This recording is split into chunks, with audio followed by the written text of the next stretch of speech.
ሰላም ሰዎች፣ የቻናላችን አናሊቲክስ እንደሚያሳየን ከሆነ ቪዲዮውን የምታዩ አብዛኞቻችሁ ቤተሰቦች ቻናሉን ሰብስክራይብ አላደረጋችሁ። ስለሆነ የምንሰራው ቪዲዮ የሚመቻችሁ ከሆነና አለፍ ሲልም እኛን በትንሹ ማገዝ ከፈለጋችሁ ቻናሉን ሰብስክራይብ፣ ይህን ቪዲዮ ደግሞ ላይክ ያርጉት። ፊልሙ የሚጀምረው እንደ ኢሮፒያን አቆጣጠር በ1960 ዓመተ ምህረት በሂውስተን ከተማ ነው። ወጣቱ ጆርጅ እና ቤተሰቡ ከፍተኛ ጥገና ወደሚያስፈልገው አዲስ ቤት ሲገቡ እናያለን። ቤቱ ሌላው ይቅርና ገና የኤሌክትሪክ መብራት እንኳን አልተዘረጋለትም ነበር። አንድ ምሽት እናታቸው አንድ ሃምበርገር ለአራቱም ልጆቿ ታከፋፍላለች። በረሃብ ሲንቆራጠጥ የቆየው ጆርጅ የራሱን ድርሻ ቶሎ ለመብላት ቸኩሏል። ነገር ግን እህቱ ሜሪ መጀመሪያ መጸለይ ያለብን በማለት ትገስጸዋለች። ጆርጅ እያቅማማም ቢሆን ጸሎቱ እስኪያልቅ ይጠብቃል። ከጸሎት በኋላ የራሱን ድርሻ በአንድ ጉርሻ ይሰለቅጣል።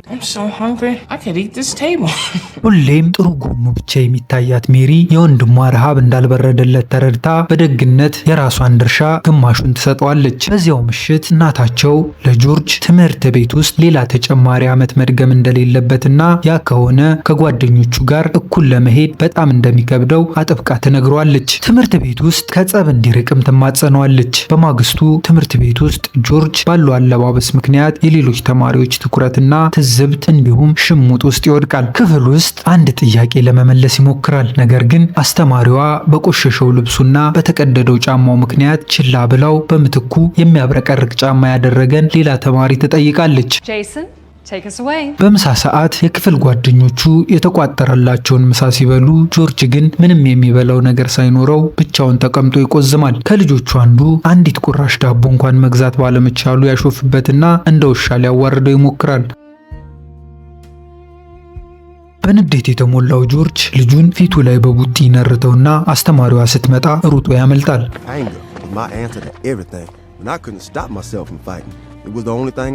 ከዓመታት በኋላ ጆርጅ እና ጓደኛው ከአንድ መጠጥ ቤት ውጭ ቆመው እንዳለ አንድ የሰከረ ሰው እየተንገዳገደ ሲወጣ ያስተውላሉ። ከዚያም ሊዘርፉት በማሰብ ይከታተሉታል። ነገር ግን ብዙም ሳይቆይ ሰውየው በስውር ኦፕሬሽን ላይ ያለ ፖሊስ መሆኑን ይገነዘባሉ። ከዚያም ፖሊሶች በሚያስገርም ፍጥነት ይመጡና ሁለቱን ሌቦች ማሳደድ ይጀምራሉ። ጆርጅ በፍጥነት ከአንድ ቤት ስር በመደበቅ ሊያመልጥ ይሞክራል። ፖሊሶችም ከውሾቻቸው ጋር ወደ አካባቢው ደርሰው ቦታውን ይቃኛሉ። ጆርጅ እንዳይገኝ በማሰብ በህንፃው ፍሳሽ ቆሻሻ ሰውነቱን ይቀባል። ያሰበው ተሳክቶ ፖሊሶቹም ሆኑ ውሾቻቸው ሊያገኙት አልቻሉም። ወደ ቤቱ በመመለስ ላይ እንዳለ ጆርጅ በአንድ ሱቅ መስኮት ላይ ባለው ቲቪ የጆብ ኮርፕስ ማስታወቂያ ይመለከታል። ማስታወቂያው ትምህርት ላቋረጡ ወጣቶች ነፃ ምግብና መጠጥ እንደሚሰጥ ይገልጻል። ጆብ ኮርፕስ ወጣቶች ስራ እንዲያገኙ የሙያ ስልጠና የሚሰጥና ለተማሪዎቹም ጭምር የሚከፍል ተቋም ነው። በደስታ የተሞላው ጆርጅ ይህንን ዜና ለእናቱ አብስሯት መቀላቀል እንደሚፈልግ ይነግራታል። እሷም ከሚያስበው በላይ ትልቅ አቅም እንዳለው በማረጋገጥ ውሳኔውን ትደግፋለች።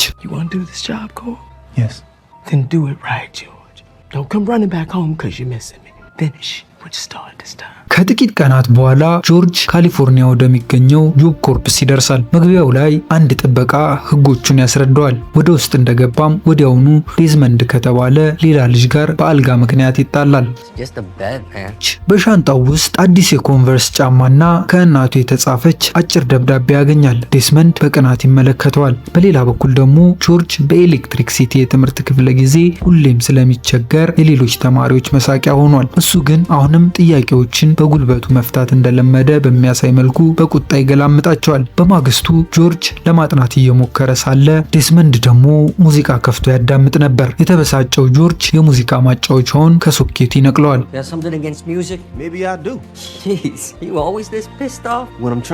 ዴዝመንድ ከትንሽ የመጠጥ ጠርሙሱ እየተጎነጨ ለጆርጅ ቢጋብዘውም ጆርጅ ግን አልቀበልም ይለዋል። ሆኖም በንግግራቸው መሃል ግን መቀራረብ ይጀምራሉ። ዴዝመንድ ወደ ምሳ አዳራሽ ሲጋብዘው የጆርጅ ስሜት ይለወጣል። ከእናቱ የተላከለትን አዲስ የኮንቨርስ ጫማ ለማድረግ የጓጓው ጆርጅ ጫማውን ካስቀመጠበት ጠፍቶ ሲያይ በጣም ያዝናል። በምግብ አዳራሹ ውስጥ ዴዝመንድ ስርቆቱን ሪፖርት እንዲያደርግ ይመክረዋል። ከበሉ በኋላም በካፍቴሪያው ውስጥ ዛሬ ተጨማሪ ብራውኒ ሊኖር የቻለበት ምክንያት እሱ እንደሆነ ለጆርጅ ይነግረዋል። ቁጥሮችን በማስላት ባለው ልዩ ችሎታ ዴዝመንድ በካፍቴሪያው ውስጥ ስራ አግኝቶ ነበር። ስለዚህ ሳምንታዊ የምግብ ትዕዛዝ ቅጾችን በማዘበራረቅ ባቄላን ቀነስ አድርጎ በብራውኒ ቀይሮት ነበር።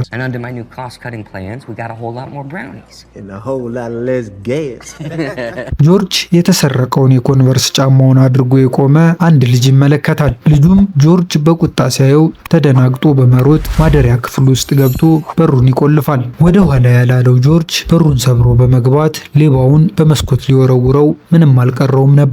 ወዲያው ጩኸቱን የሰማው ዶክ ደርሶ ጸቡን ይገላግላል። ውጭ ላይ ጆርጅ ድርጊቱን ትክክል ለማድረግ በመሞከር እናቱ ያን የተሰረቀ ጫማ ለመግዛት ስንት መከራ እንዳየች ያስረዳል። ዶክ ለጆርጅ ሁለት ምርጫዎችን ያቀርብለታል፣ ወይ ወደ እስር ቤት አለበለዚያም ወደ ቤቱ።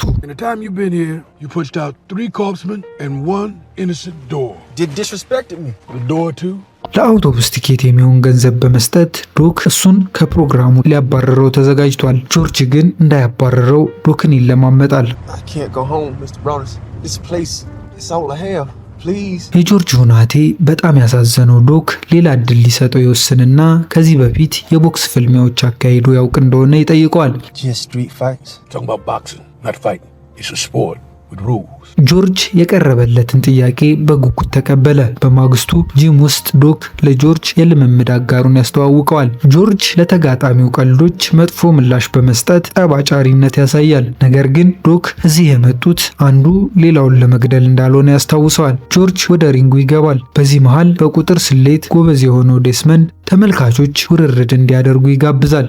ልምምዱ ሲጀመር ጆርጅ በኃይል ለመምታት ይሞክራል። ነገር ግን የቴክኒክና የልምድ እጥረቱ በቀላሉ እንዲመታ ያደርገዋል። በፍጥነት ተመቶ ይወድቃል። ይህም በተመልካቾች ዘንድ መሳቂያ ያደርገዋል። በሀፍረት የተሸማቀቀው ጆርጅ በንዴት ከሪንጉ ወጥቶ ከባዱን የቦክስ መለማመጃ ጆንያ በኃይል ሲመታው ጆንያው ይወድቃል። ይህኔ የሁሉም ሰው ድምፅ በድንጋጤ ጸጥ ይላል። በሎከር ክፍሉ ውስጥ ዶክ ጆርጅን ለማረጋጋት ይሞክራል። ዛሬ ያሸነፈው ተጋጣሚው ከ6 ወራት በፊት ልክ እንደ ጆርጅ ምንም ልምድ እንዳልነበረው ያስረዳዋል። ዶክ በቂ ስልጠና ካገኘ እሱም ያ ደረጃ ላይ መድረስ እንደሚችል ያረጋግጥለታል። የተበሳጨው ጆርጅ የሌሎችን ልጆች መሳቅ ያነሳል። ዶክ ግን የሌሎችን አስተያየት ችላ ብሎ በስልጠናው ላይ ብቻ ማተኮር እንዳለበት አጥብቆ ይነግረዋል። ዶክ ጆርጅን በተለያዩ የቦክስ ቴክኒኮችና ስልቶች በትጋት ማሰልጠን ይጀምራል። ጆርጅ የእግር እንቅስቃሴና ቅንጅት ይጎለዋል፣ አልሰለጠነም። ነገር ግን ዶክ ቦክስ ከጉልበት እኩል ስልታዊ አስተሳሰብን የሚጠይቅ መሆኑን አጥብቆ ያስረዳዋል። አንድ ቀን ጆርጅ ወደ ቤት ይደውላል። የቦክስ ትምህርት እየወሰደ መሆኑን እስኪነግራት ድረስ ጨዋታቸው ደስ ይል ነበር። እናቱ ግን ጸብ እንደማትደግፍ ትገልጽለታለች።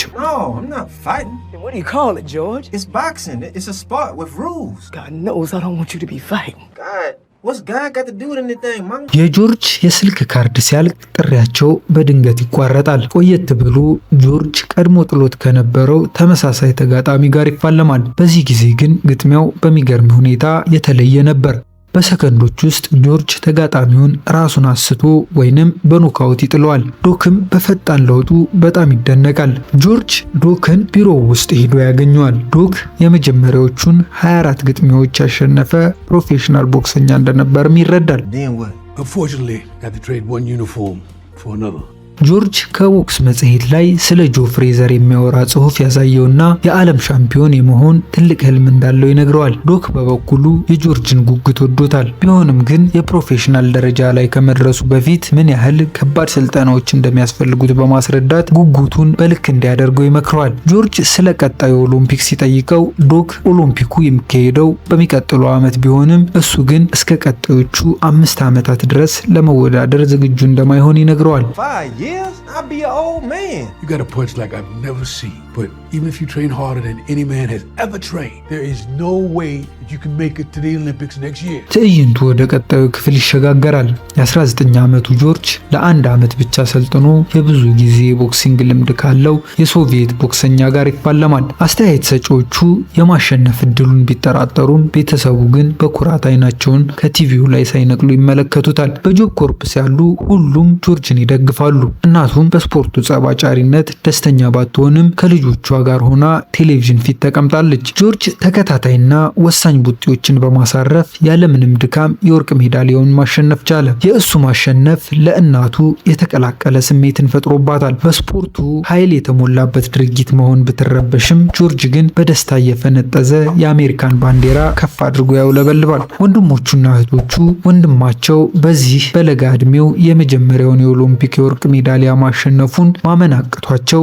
በአድናቆት ይመለከታሉ። ባሸነፈበት ማግስት ጆርጅ የወርቅ ሜዳሊያውን በኩራት አድርጎ በሰፈሩ ውስጥ ይዘዋወራል። በሰፈሩም ከዚህ ቀደም አብሮት ይዘርፍ የነበረ አንድ ጓደኛው ያገኘውና ጆርጅን ከግጥሚያው በኋላ የአሜሪካን ባንዲራ በማውለብለቡ ይወቅሰዋል። ሌሎች ጥቁር አትሌቶች መድረኩ ላይ አንገታቸውን ደፍተው ያደረጉትን ታላቅ ተቃውሞ በማንሳት ጆርጅ ትግላቸውን እንዳላከበረ ይነግረዋል። በሁኔታው የተበሳጨውና ያዘነው ጆርጅ ወደ እናቱ ሄዶ የልቡን ያዋያታል። በዙሪያው ባሉ ሰዎች ከዳተኛ መባል እንዳሰለቸው ይገልጽላታል። እሷም ታረጋጋዋለች።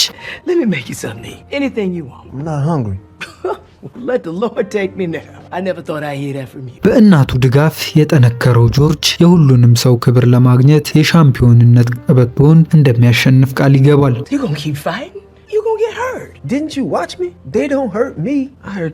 አየር ማረፊያ ውስጥ ጆርጅ እሱን የፊት ገጹ ላይ የሽፋን ምስል ያደረገ የስፖርት መጽሔት የምታነብ አንዲት ቆንጆ ልጅ ይመለከታል። ወደ እርሷ ጠጋ ብሎ ወሬ ይጀምራሉ። ስሟ ፓውላ ይባላል። በረራዋ ሲጠራ በችኮላ ትነሳለች። ጆርጅ ስልክ ቁጥሯን ለማግኘት የተቻለውን ሁሉ ይሞክራል። የራሱን ስልክ ቁጥር እንዲጽፍላት ትነግረዋለች። ይህም ትንሽ ያደናግረዋል።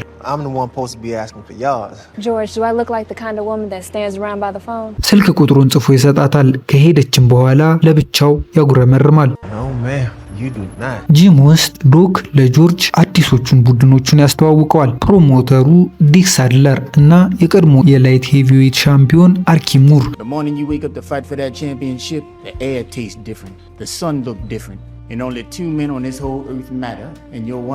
ጆርጅ የሄቪዌት ሻምፒዮንነትን ማዕረግ ለማግኘት ጉዞውን ሲጀምር ተጋጣሚዎቹን አንድ በአንድ ያሸንፋቸዋል። እያንዳንዱ ድልም ወደ ግቡ ይበልጥ እያቀረበው ይሄዳል። በአሰልጣኙ መሪነት ከጆ ፍሬዘር ጋር ለመፋለም ዝግጅቱን ጀምሯል። በዚህ መሃል ደግሞ ፓውላ ለጆርጅ ትደውልለትና ዴት ማድረግ ይጀምራሉ። የእሱ ግጥሚያዎች ላይ ቋሚ ታዳሚ በመሆን የፍቅረኛዋን የማሸነፊያ ሪከርድ ወደ 22-0 ሲያሳድግ እሷም ከጎኑ ነበረች። በመጨረሻም ጆርጅ እና ፓውላ ይጋባሉ።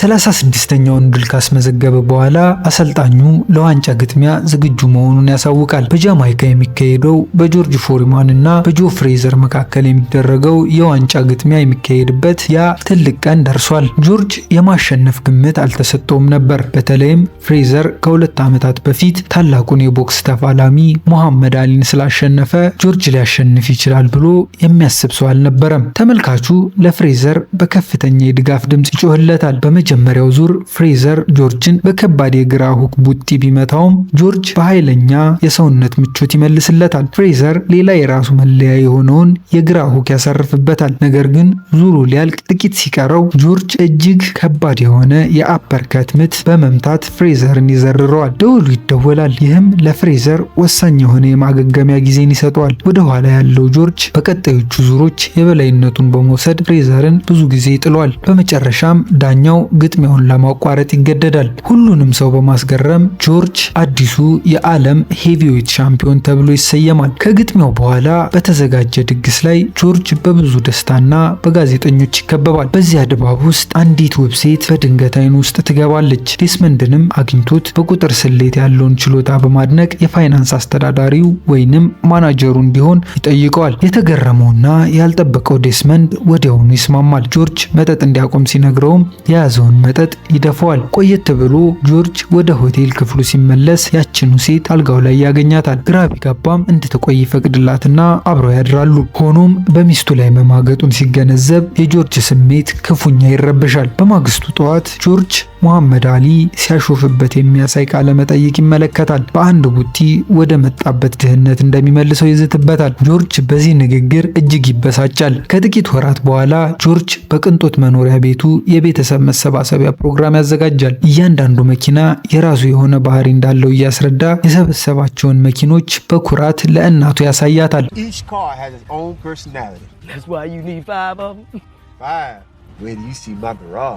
ልጁን በማየቱ ደስተኛ ቢሆንም ከሚስቱ ጋር ያለው ግንኙነት ግን እንደሻከረ በግልጽ ያስታውቃል። ልክ ሊበሉ ሲሉ እናቱ ለምግቡ እግዚአብሔርን ማመስገን እንዳለባቸው ለሁሉም ታስታውሳለች። ምሳ እየበሉ እያለ እህቱ ሜሪ እንዳረገዘች ታሳውቃለች። ዴስመንድ ደግሞ የጆርጅን ገንዘብ በሙሉ እጅግ አስተማማኝ በሆኑ አክሲዮኖች ላይ መዋለ ንዋይ እንዳፈሰሰ ይናገራል። በዚህ መሃል ፓውላ ስልክ ለማንሳት ብድግ ትላለች። ሆኖም የደወለችው ከጆርጅ ውሽማዎች አንዷ መሆኗን ትረዳለች። ስለዚህ ጉዳይ ጆርጅን አፋጣ ትጠይቀዋለች። I give you everything. I don't want everything. I want you. ጆርጅ አይኗን እንኳን ማየት አልቻለም። ከዚያም ጆርጅ ከሙሐመድ አሊ ጋር ለመፋለም ወደ ዲሞክራቲክ ሪፐብሊክ ኮንጎ ያቀናል። በዚህ ሀገር ውስጥ አሊ እንደ ጀግና ይከበራል። ከሞላ ጎደል ሁሉም ሰው እሱን ነው የሚደግፈው። ሆቴል ውስጥ ጆርጅ ሲገባ አሊ ታዋቂ ሰዎችን ሰብስቦ በጆርጅ ላይ እያሾፈ ሲያዝናናቸው ያገኘዋል።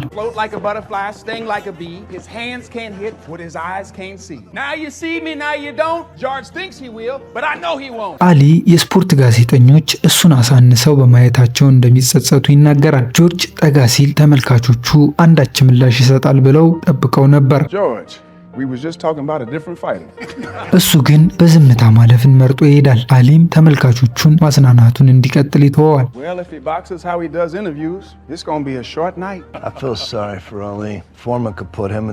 በሀገሪቱ ውስጥ ባለው የሙሐመድ አሊ ከፍተኛ ታዋቂነት የተነሳ ተመልካቹ አሊ ቦማዬ የሚለውን ታዋቂ ንግግር በማለት ይጮህ ነበር። ትርጉሙም አሊ ግደለው ማለት ነው። ምንም እንኳን ይህ ቢሆንም አስተያየት ሰጪዎቹ ግን ፎርማን በፍሬዘር ላይ ካሳየው የበላይነት በኋላ አሊ የማሸነፍ እድል የለውም ብለው አስበዋል። ግጥሚያው ሲጀምር ጆርጅ የበላይነቱን በመውሰድ በርካታ ከባድ ቡጢዎችን ያሳርፋል። አሊ ግን እንደ ቢራቢሮ እየተንሳፈፈ እንደ ንብ ለመንደፍ ይሞክራል። የአሊ ተከታታይ ማሾፍና ንቀት የጆርጅን ቁጣ ከማባባስ ውጭ ምንም አላመጣም። በግጥሚያው አብዛኛው ክፍል ጆርጅ አሊን ወደ ገመዶቹ ጠጋ በማድረግ ኃይለኛ ቡጢዎችን ያሳርፍበታል። አሊ የመከላከል ብቃቱን በማሳየት አልፎ አልፎ የመልሶ ማጥቃት እርምጃ ይወስዳል። ነገር ግን የጆርጅ ኃይል አጨዋወት ቀስ በቀስ ጉልበቱን እየጨረሰው ይመጣል። ዙሮቹ በጨመሩ ቁጥር በግልጽ መድከሙ ያስታውቅ ነበር። አሊ ግን በአንጻራዊነት ያልደከመ ይመስል ነበር። በእረፍት ሰዓት ዲክ እና አርክ ጆርጅ ግፊቱን አጠናክሮ እንዲቀጥል ሲነግሩት፣ ዶግ ግን የጆርጅን ድካምና አዝጋሚ እንቅስቃሴ ስለተረዳ በምክራቸው ክፉኛ ተጨንቆ ነበር። በስምንተኛው ዙር ፎርማን ሙሉ በሙሉ መድከሙ ግልጽ ሆነ። አሊም የበላይነቱን መውሰድ ጀመረ። በርካታ ጠንካራ ቡጢዎችን በማሳረፍ በመጨረሻም ፎርማንን መሬት ላይ ዘረረው። አሊ ግጥሚያውን በኖካውት ያሸንፋል። ይህም ለፎርማን የመጀመሪያው ሽንፈት ሆኖ ተመዘገበ። ተመልካቹ ለጀግናቸው ለሙሐመድ አሊ አድናቆታቸውን በመግለጽ ይፈነድቃል። ከሽንፈቱ በኋላ ጆርጅ ሕይወቱን መለስ ብሎ መገምገም ጀምሯል። በቁጡ ባህሪው ታውሮ እንደነበርም ይገነዘባል። ነገሮችን ለማስተካከል በመወሰን ለሚስቱ ደውሎ ከዚህ በኋላ ከጎኗ እንደማይለይ ቃል ይገባላታል። ነገር ግን ቀድሞውኑ ስሜቷ የተጎዳው ፓውላ በምትኩ የፍቺ ወረቀቶችን እንዲፈርምላት ትጠይቀዋለች። መጽናናት ያስፈለገው ጆርጅ እናቱ ጋር ይሄድና ለሽንፈቱ ዲክንና አርክን ተጠያቂ በማድረግ እንዳባረራቸው ይነግራታል። እናቱም ውሳኔውን በመደገፍ ታጽናናዋለች። ቆየት ብሎ ጥንካሬውን ለማየት እና ክብሩን ለመመለስ በማሰብ ጆርጅ በአንድ ቀን ከ5 ቦክሰኞች ጋር ለመፋለም ይወስናል። ይሁን እንጂ የዚህ ውሳኔ ምክንያት ሁሉንም ሰው ግራ አጋብቶ ነበር። ዶክ ጊዜው ሳይረፍድ ይህን እብደት እንዲያቆም ይለምነዋል። በዚህ ዝግጅት ላይ ሙሐመድ አሊ አስተያየት ሰጪዎቹን ይቀላቀላል። Heavyweight champion and world-class clown Muhammad Ali about to join me at the table. Clown? Howard, don't get hurt now. ግጥሚያው እየቀጠለ ሲሄድ አሊ ስሙን አሊ እያለ በሚጠራው ተመልካች ዘንድ አደገኛ ትኩረትን ይስባል። የተበሳጨውና ክብሩን መመለስ የፈለገው ጆርጅ ከአሊ ጋር ድጋሚ ለመግጠም ይሞግተዋል። ይህም በመካከላቸው ጭቅጭቅ ይፈጥራል። ይህ ሁሉ ትኩረት የሚከፋፍል ነገርና ውጥረት ቢኖርም ጆርጅ ከባድ ፈተናውን በድል ያጠናቅቃል። 5ቱንም ቦክሰኞች ያሸንፋል። ከነዚህም 3ቱን ራሳቸውን አስቶ ወይንም በኖካውት ጥሏቸዋል። ይህም ያለውን ዘላቂ ጥንካሬ ጥንካሬና ክህሎት አሳይቷል። ከግጥሚያው በኋላ የመልበሻ ክፍል ውስጥ ዱክ ጆርጅን ያፋጥጠዋል። በአንድ ቀን 5 ሰዎችን በመግጠም ምን ለማግኘት እንዳሰበ ይጠይቀዋል። አሁን ተጋጣሚዎቹን አንድ በአንድ ወደ መፋለም እንዲመለስ ይመክረዋል። ንግግራቸው ለጆርጅ በመጣ ድንገተኛ መልእክት ይቋረጣል። በችኮላ ወደ ሆስፒታል የሄደው ጆርጅ ነፍሰ ጡር የሆነችው እህቱ ሜሪ ደም እየፈሰሳት በአስቸኳይ ሆስፒታል መግባቷን ይሰማል። I'll pay for it. We need the best doctors. We already got the best doctors, George. The baby needs a miracle. We need to pray. ዶክተሮቹ ልጁን ለማትረፍ ሲረባረቡ ቤተሰቡ መጸለይ ይጀምራል። በሁኔታው ክፉኛ የተሸበረው ጆርጅ ለመጸለይ ወደ ውጭ ይወጣል። ሜሪ ያቺ ከአፏ ቀንሳ ለሱ የምታጎርስ ከማንም በላይ በሱ የምትተማመንና የምትሳሳለት ሜሪ እሱ ከሚያውቃቸው ሰዎች ሁሉ ደግ ሆና ሳለ ፈጣሪ ለምን የእሷን ልጅ እንደመረጠ ይጠይቃል። ሕይወት መውሰድ ካለበት ከልጁ ይልቅ የእሱን ሕይወት እንዲወስድ ፈጣሪን ይማጸናል። በማግስቱ ጠዋት ጆርጅ በእናቱ ይቀሰቀሳል። ወደ ሜሪ ክፍል ሲገቡ ከነሙሉ ጤንነቱ የተወለደ ልጅ አቅፋ ያገኛታል። ይህም ዶክተሮች እንኳን ሊያብራሩት ያልቻሉት ተአምር ነበር። Say hi to your nephew, Little George. Little George. Yeah, Mama told me you prayed. Whatever you said to him, it worked. በሚቀጥለው ትዕይንት ላይ ጆርጅ ከጂሚ ያንግ ጋር በሚያደርገው ግጥሚያ ክፉኛ ይቸገራል። በመጨረሻም በሙሉ የዳኞች ውሳኔ ይሸነፋል። በመልበሻ ክፍል ውስጥ አንዱ አሰልጣኝ ጆርጅን ክፉኛ በመንቀፍ ከሙሐመድ አሊ ጋር ዳግም ፍልሚያ የማድረግ እድሉን እንዳጣ ይነግረዋል። በድካምና በከፍተኛ የሰውነት ሙቀት እየተሰቃየ ያለው ጆርጅ አንድ ድምፅ ይሰማል። Nobody said nothing, George. Who said that? ከዚያም ራሱን ስቶ ይወድቃል። ሲነቃ ዶክ እንደሞተ አስበው እንደነበር ይነግረዋል። I was. Jesus Christ is alive in me. He's alive in me. ከጥቂት ቀናት በኋላ ጆርጅ ይጠመቃል። ወዲያውም በአንድ ቤተ ክርስቲያን ውስጥ እንዴት ፈጣሪን እንዳገኘ በፍርሃት ለምዕመናኑ ይናገራል። በተመልካቾች መሃል በትኩረት የምታዳምጠውን አንዲት ቆንጅዬ ልጅ ሲያይ ውስጣዊ መረጋጋት ይሰማዋል። ሕይወቱን ለፈጣሪ አሳልፎ ለመስጠትና ሰባኪ ለመሆን ማቀዱን ያውጃል። ይህ ውሳኔው ዶክን አስገርሞትና አስደንግጦት ነበር። ዶክ የጆርጅ ድንገተኛ ለውጥ የእውነት ስለመሆኑ ተጠራጥሯል። ለታይታ ሊሆን ይችላል ብሎ በማሰብም በውሳኔው ክፉኛ አዝኗል። Remember when you told me that you traded in one uniform for another? That's what I'm doing. I had no say, George. My choice was made for me. So was mine. በመቀጠል ጆርጅ ሙሐመድ አሊ ሊጠይቀው ይሄዳል። አሊ ግን አሁንም እሱ ላይ መቀለዱን አልተውም። I come here to tell you that I found Jesus. You found Jesus. Congratulations, George. I did not know he was lost. ጆርጅ በአንድ ወቅት በአሊ በጣም ተበሳጭቶ ሊገለው ፈልጎ እንደነበር አሁን ግን ይቅርታ እየጠየቀ መሆኑን ይገልጽለታል። Come on, man. You want a rematch. I know. Just come out and say it. All you got to do is fight Kenny Norton one more time, knock him out. Then I'll give you another shot at the title, and then we'll both get paid, huh? Praise Jesus. ጆርጅ ነገሩ ቀልድ እንዳልሆነ ያረጋግጥለታል። ከልብ በሆነ ጭውውት ከተግባቡ በኋላም ይታረቃሉ። ከጊዜ በኋላም ጥሩ ጓደኛሞች ይሆናሉ። በመቀጠል ጆርጅ የቀድሞ ሚስቱንና ልጆቹን ለመጠየቅ ይሄዳል። ስላጠፋው ጥፋት ከልቡ ይቅርታ ይጠይቃል። ነገሮችንም ለማስተካከል ተስፋ እንደሚያደርግ ይናገራል። በቀጣዩ ጊዜ ቤተ ክርስቲያን ሲሄድ ቀድሞ ወዳያት ልጅ ተጠግቶ ማውራት ይጀምራሉ። እንደሱ አይነት የቀድሞ ቦክሰኛ በእውነት ተለውጦ ሰባኪ ይሆናል ብሎ ማመን ከብዷት ነበር። ለዚህም መልስ ጆርጅ ማይክሮፎን ይዞ ከቤተ ክርስቲያን ውጭ በመውጣት ለመንገደኞች መስበክ ይጀምራል። አንዳንዶች ቢያፌዙበትም እሱ ግን በተረጋጋ መንፈስ ማሳለፍ ችሏል። ይህም ቁጣውን በመቆጣጠር በኩል ምን ያህል እንዳደገ የሚያሳይ ድርጊት ሆኖ እናገኘዋለን። But the Lord changed my life. It wasn't the Lord who changed you. It was Jimmy Young. I seen him beat the hell out of you. ልጅቷ ከርቀት ሆና በቅንነቱ ተደንቃ ትመለከተዋለች። ቆየት ብሎ ምሳ እየበሉ ስሙ በክፉ ስለሚነሳ ተጠራጥረው እንደነበር በማስረዳት ይቅርታ ትጠይቀዋለች። አሁን ግን እውነተኛ ልቡን ስላየች ራሷን ሜሪ ብላ ታስተዋውቀዋለች። እርስ በርስም ይዋደዳሉ። ጆርጅ ወደ አንድ ያረጀና የተተወ ቤተ ክርስቲያን ይዟት ይሄዳል። ቤተ ክርስቲያኑን ገዝቶ የራሱን ምዕመናን የማፍራት ህልሙን ያካፍላል።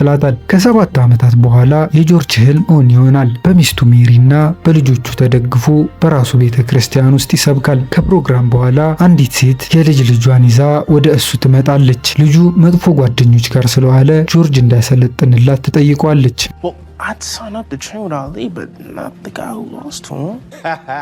ጆርጅ ጥያቄዋን ውድቅ በማድረግ በመጽሐፍ ቅዱስ ውስጥ መፍትሄውን እንዲፈልጉ ይመክራታል። ከአንድ ሳምንት በኋላ ቤቱ ውስጥ ከልጆቹ ጋር እየተጫወተ ሳለ ልጁ ወንጀል ሰርቶ መታሰሩን በዜና ይሰማል። ልጁን ለማሰልጠን ፈቃደኛ ባለመሆኑ ጥልቅ ጸጸት ይሰማዋል። ጆርጅ ለእቅዱ የሚሆን አንድ ያረጀ ህንፃ ያገኝና የፋይናንስ አስተዳዳሪውን እንዲገዛው ያዘዋል። በዚህ መሃል ዴስመንድ አሁንም ከመጠጥ ሱስ ጋር እየታገለ እንደሆነ እናያለን። ቦታውን አሳድሰው በጥቂት ወራት ውስጥ ጅሙ በተማሪዎች ይሞላል። ጆርጅ በርካታ አሰልጣኞችን ይቀጥራል። እንዲሁም የጂሙን አንድ ክፍል መሐመድ አሊ ማጥኛ አዳራሽ ብሎ ይሰይመዋል። ነገር ግን ከተከፈተ ከአንድ ዓመት በኋላ ልምምድ ላይ እያሉ በድንገት መብራት ይጠፋል። የመብራት ኃይል ኩባንያው ምንም አይነት ክፍያ እንዳልተፈጸመላቸው ያሳውቃል። የባሰው ደግሞ የፋይናንስ ማናጀሩ ዴስመንድ የትም ሊገኝ አለመቻሉ ነበር። የተደናገጠው ጆርጅ ወደ ባንክ ይሄዳል። እዛ ሲደርስም ዴስመንድ ገንዘቡን በሙሉ ከፍተኛ ስጋት ባላቸው አክሲዮኖች ላይ አፍስሶ አክሲዮኖቹ በመክሰራቸው የኢንቨስትመንት አካውንቱ ባዶ መሆኑን ይረዳል። No, these were all high-risk gambles. ባንኩ የእናቱን ቤት ጨምሮ ንብረቶቹን በሙሉ እንደሚወርስበት ያስፈራረዋል። በንዴት የተሞላው ጆርጅ ከተማውን ሙሉ ዴስመንድን እንዲፈልጉ ያደርጋል። ምንም እንኳ ቢቆጣም እናቱ ዴስመንድን ይቅር እንዲለው ትገፋፋዋለች። በመጨረሻም ጆርጅ ዴስመንድን በአንድ መጠጥ ቤት ውስጥ ሊያመልጥ ሲሞክር ያገኘዋል። ይዞት ሊገለው ምንም አልቀረውም ነበር። እያደረገ ያለውን ነገር ሲገነዘብ ጆርጅ ዴስመንድን ይቅር ይለዋል። የገንዘብ ቀውሱን ለማቃለል ጆርጅ በአንድ የሶስ ማስታወቂያ ላይ ይሰራል፣ ምርቶችንም ይሸጣል። ይህን ሁሉ ጥረት ቢያደርግም ሚስቱ ሜሪ ግን የገንዘብ ችግራቸው አሁንም እንዳልተፈታ ትነግረዋለች። ባንኩ ንብረቱን መውረስ ሲጀምር ጆርጅ ወደ ከፍተኛ ድብርት ውስጥ ይገባል። እንደ ቦክሰኛ ከነበረው የቀድሞ ህይወቱ ጋር ዳግም ለመገናኘት አሮጌ ቦክስ እቃዎቹን አውጥቶ አቧራቸውን ያራግፋል። ሁሉንም ነገር አጥቶ ስለ ቅን ህይወት መስበክ እንደማይቻል ስለተሰማው በቀጣዩ ሳምንት በእሱ ቦታ እንዲሰብክለት አንድ ጓደኛውን እንደጠየቀ ለሜሪ የልቡን ይነግራታል። ዳግም መፋለም ይፈልጋል። ሜሪ ግን ይህንን ትቃወማለች። የቀድሞ ንዴቱ እንዳይመለስበት ፈርታ ነበር።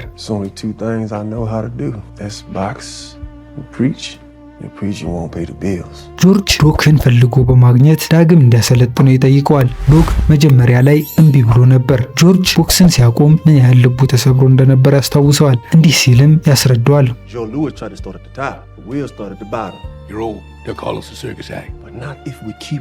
ይሁን እንጂ ጆርጅ ከዚህ ቀደም አሰልጣኙ የነገረውን ቃል በመድገም ዶክን ለማሳመን ይሞክራል። That's gonna look different. Only 2 men on this whole earth is gonna matter. And we'll be the both of them. ይህንን ሲሰማ የዶክ አይኖች ወዲያውኑ በደስታ በሩ። ጆርጅ መጀመሪያ ክብደት መቀነስ እንዳለበት ከዛም ስልጠና መጀመር እንደሚችሉ ይነግረዋል። የነቃው ጆርጅ አሮጌውን የጅም ልብሱን ለመልበስ ይታገላል። ከልጁ ጋርም ልምምድ ይጀምራል።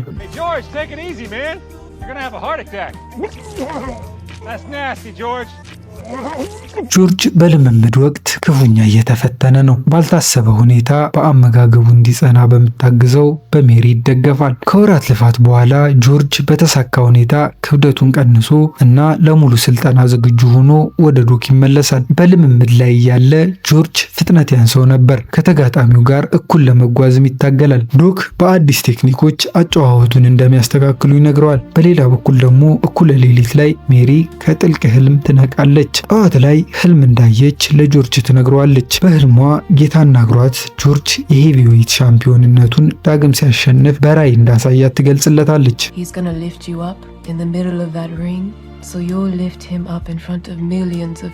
ከሚመለስበት ግጥሚያ በፊት ዶክ ለማሸነፍ የጆርጅ የቀድሞ ቁጣን የቀላቀለ ንዴት እንደሚያስፈልጋቸው ቢጠቁምም ጆርጅ ግን ለንዴቱ ሳይንበረከክ ግጥሚያውን እንደሚያካሂድ አጥብቆ ይናገራል። ጆርጅ ስቲቭ ዞስኪን ለመጋጠም ወደ ሪንጉ ይገባል። በዚህ ሁሉ ህዝብ ፊት የለበሰውን ካፖርት ለማውለቅ እንደፈራ ለዶክ ይነግረዋል። ግጥሚያው ሲጀምር ሁሉም ሰው የጆርጅን ክብደት መጨመር አስተውሏል። ጆርጅ ግን በጣም በተረጋጋ መንፈስ መጫወቱን ጀምሯል። ከደውል በኋላ ተደብድቦ እንኳን ቁጣውን መቆጣጠር ችሎ ነበር። በሁለተኛው ዙር ጆርጅ የበላይነቱን በመውሰድ ለዞስኪ ምንም የማሸነፍ እድል አልፈጥርለት ይላል። ተጋጣሚው መመለስ አለመቻሉን ያስተዋለው ፎርማን ዳኛው ግጥሚያውን እንዲያቆም ይጠይቃል። የጆርጅ የድል መመለስ ዜና መሰራጨቱን ተከትሎ ደግሞ በየትኛውም ቦታ ያሉ ወፍራም፣ አዛውንትና መላጣ ሰዎች እንደ ጀግና ያከብሩት ጀምረዋል። ይህ ድልና ዝና መመለሱ በቦክስ ብቻ ሳይሆን በግል ሕይወት ጉዞውም አስደናቂ ነበር። 24 ተከታታይ ግጥሚያዎችን ካሸነፈ በኋላ የ42 ዓመቱ ጆርጅ ፎርማን የዘመናት ፍልሚያ በተባለው ግጥሚያ ላይ የወቅቱን ሻምፒዮን ኢቫንደር ሆሊፊልድን ይገጥማል። ምንም እንኳን ትልቅ ጥረት ቢያደርግም ጆርጅ በሙሉ የዳኞች ውሳኔ ይሸነፋል። ከግጥሚያው በኋላ ወደ ባንኩ ሲሄድ ሁሉም ሰራተኞች በደስታ ይቀበሉታል። ግጥሚያውን ባያሸንፍም ከኤችቢኦ ለግጥሚያው የተከፈለው $12 ሚሊዮን ጆርጅን ያስገርመዋል። ምንም እንኳን የገንዘብ ችግሩ ቢፈታም ለሜሪ ስራው ገና እንዳላለቀ ይነግራታል። You heard him right. He did his part. We have to do ours. ከ3 ዓመታት በኋላ በድጋሚ ማይክል ሙረር ሆሊፊልድን ገጥሞ በማሸነፍ ሻምፒዮን መሆን ቻለ። አሁን ጆርጅ በ45 ዓመቱ ዳግም ተፎካካሪ ሆኗል። በ30 ኖካውት ድሎች እና የመጀመሪያው ግራኝ የሄቪዌይት ሻምፒዮን ከሆነው የ26 ዓመቱ ጉልበተኛ ሙረር ፊት ጆርጅ የማሸነፍ እድል ይኖረዋል ብሎ ያሰበ ማንም አልነበረም። የሙረር ያልተሸነፈበት ሪከርድ እና አስፈሪ ብቃቱ ከባድ ተጋጣሚ አድርጓል። ግጥሚያው ሲጀመር የመጀመሪያዎችን ዙሮች ሙረር የበላይነቱን ይወስዳል። ጆርጅ በጭንቅ ነበር የቆመው። በእሱ ጂም ያሉ ሰዎች እናቱን ጨምሮ በስሜት እሱን በመደገፍ ላይ ናቸው። ከ9ኛው ዙር በኋላ አሰልጣኙ ፎጣ በመወርወር እጅ እንዲሰጥ ይጠቁመዋል። ነገር ግን እምቢ አሻፈረኝ ያለው ጆርጅ በ10ኛው ዙር ከባድ የሆነ የቀኝ ቡጢ በማሳረፍ ሙረርን መሬት ላይ ዘርሮ ይጥለዋል። ከማንም ግምት ውጭ ጆርጅ ፎርማን ዋንጫውን በማሸነፍ በታሪክ በዕድሜ ትልቁ የሄቪዌይት ሻምፒዮን መሆን ቻለ። በመቀጠል ፊልሙ ጆርጅ በ45 ዓመቱ ከ20 ዓመታት በፊት ያጣውን የሄቪዌይት ሻምፒዮንነት ማዕረግ ዳግም እንደመለሰ ይገልጻል። ጆርጅ እና ሙሐመድ አሊ በጣም ጥሩ ጓደኛሞች ሆኑ። አሊ እስከ ሕይወቱ ፍጻሜ ድረስ በየቀኑ በሚባል ደረጃ በስልክ ያወሩ ነበር። እንደ አውሮፓውያን አቆጣጠር በ1998 ቻርልስ ዶክ ብራውደስ በዓለም የቦክስ ታዋቂዎች አዳራሽ ወርልድ ቦክሲንግ ሂል ኦፍ ፌም ውስጥ ስሙ ሊሰፍር ችሏል። ዛሬ ላይ ጆርጅ ሂውስተን ውስጥ በቤተ ክርስቲያኑ መስበኩንና የወጣቶች ማዕከሉን ማስተዳደሩን ቀጥሏል።